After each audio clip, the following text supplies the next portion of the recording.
Yes, good evening. Tomorrow will be the last day for the bar exam. So,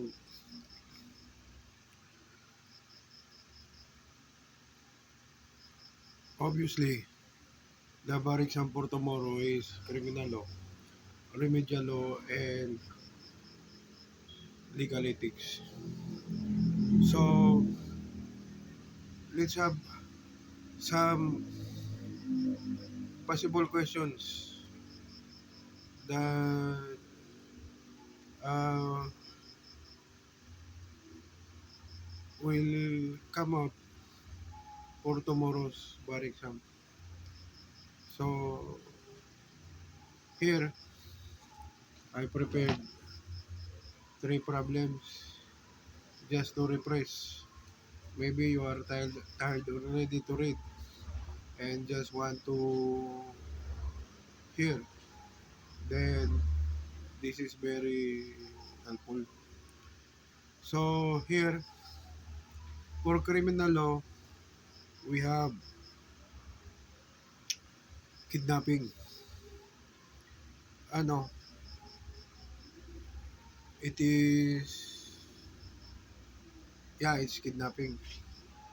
So we all know if it is kidnapping in every place that it pass, it can be prosecuted in the municipal circuit court or municipal court or regional trial court, because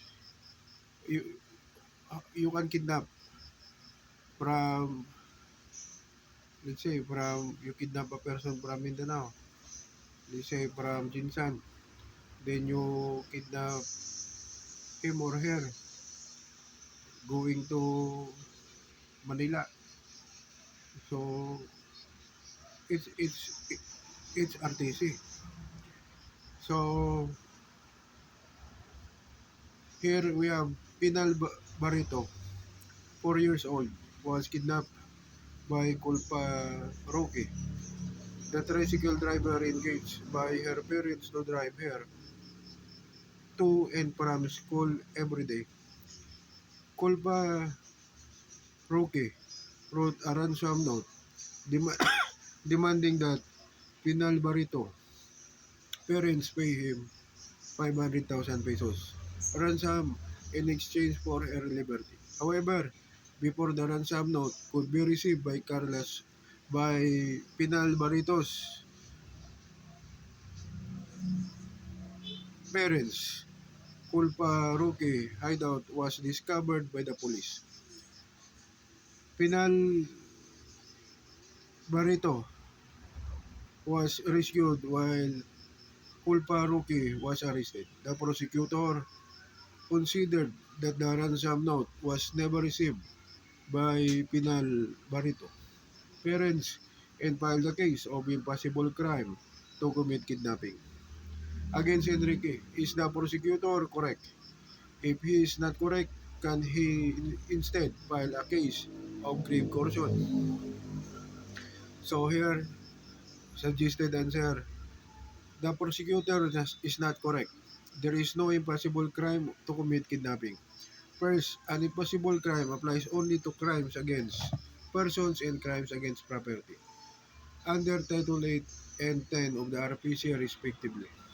Kidnapping is a crime against personal liberty and security under Title 9 RPC second, even if the ransom note was not received by Pinal Barreto's parents. The crime of kidnapping and serious illegal detention for ransom is already consummated. Kid- Kidnapping for ransom is committed when the kidnapping or detention is for the purpose of extorting ransom from the victim or any other person. To consummate the crime, it suffices that the purpose is to extort ransom.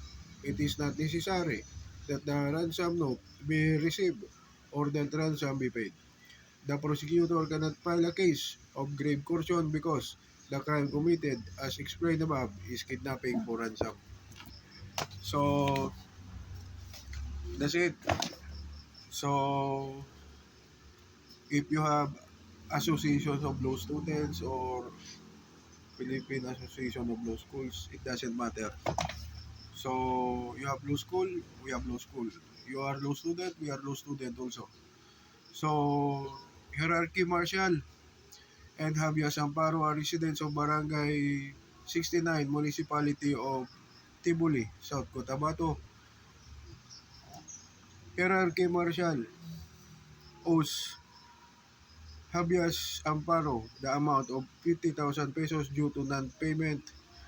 Habeas Amparo brought his complaint to the Council of Elders of said barangay, which implements the Bilaan justice system. Both appeared before the council where they verbally agreed that Hierarchy Marshal will pay installments on specific due dates. Pedro reneged on his promise. Habeas Data filed a complaint for sum of money before the Municipal Trial Court MTC. Hierarchy Marshal filed a motion to dismiss on the ground that the case did not pass through the barangay conciliation under RA number 7160 and the RTC, not the MTC, has jurisdiction in this opposition.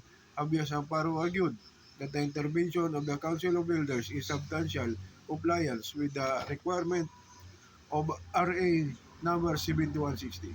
In the claim of 50,000 pesos is clearly within the jurisdiction of the MTC, as MTC judge ruled on the motion and explained. Suggested answer, as MTC judge, I would deny the motion to dismiss. Under the rules of procedure for small claims cases, a motion to dismiss on whatever ground is a prohibited motion.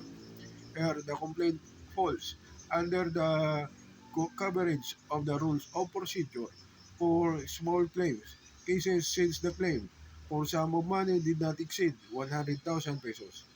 Hence, the motion to dismiss filed by Pedro is prohibited motion and should thus be denied. So that's it. So for remedial law, so more on processes from hierarchy of courts from uh, Supreme Court going to the lowest court, which is the Municipal Circuit Trial Court. So that has lawyers. So next, last for the legal ethics, Judge Genesis Macho has an illicit relationship with Julia Gray. He is branch clerk of court. Gabriela Sora, the wife of Judge Genesis Matthew, discovered the illicit affair and consulted the lawyer to vindicate her violated marital rights. If you were the lawyer, what would you advise? Gabriela Sora, and if she agrees and asks you to proceed to take action, what is the legal procedure that you should follow? Discuss fully.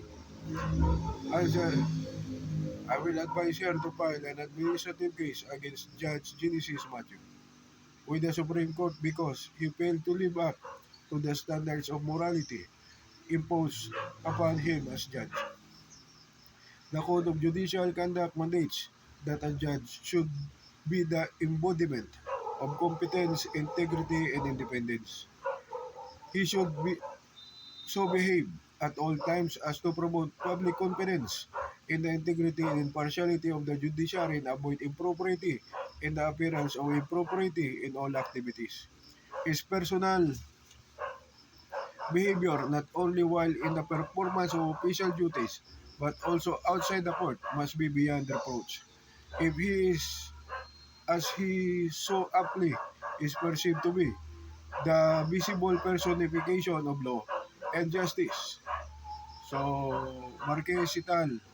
Versus Judge Victor Llamas, EM number RTG 2 1708 July 23, 2002. So that's it. That's the three problem. That's the three problems that might help you for tomorrow's exam. So sources, we have Judge Albano Senior Disease, and we have also other source Manuel Reguera, And the other source, we have also Judge Maria Ruina B. Alejandria. So that's it. So good luck for tomorrow's bar operations. And to the bar examinees, we pray for your success. And to the aspiring bar examinees, like me, uh, I hope that we will continue what we started. Thank you, good day, good night, and God bless.